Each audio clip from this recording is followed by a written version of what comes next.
Hola a todos y bienvenidos a un nuevo video. En esta ocasión les voy a comentar la experiencia que tuve desarrollando el tornillo de la felicidad, que así le llaman muchos al tornillo que se le fabrica al exhausto. Pues es de gustos, hay personas que no les gusta que la moto suene duro, pero pues hay otras que sí, y en esas yo me incluyo. Pero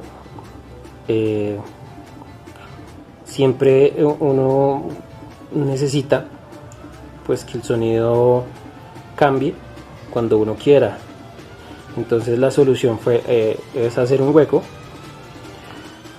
al exhausto en el catalizador, en la parte de abajo, como ustedes pueden ver, y se le fabrica una rosca interna. Esto se realiza en un torno, se manda a hacer en un torno.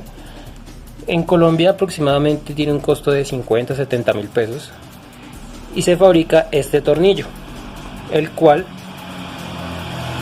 sirve para tapar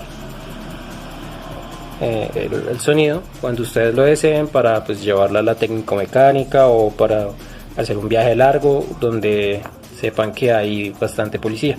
Entonces vamos a escuchar la moto con el tapón y sin el tapón. En este momento vamos a poner el tapón.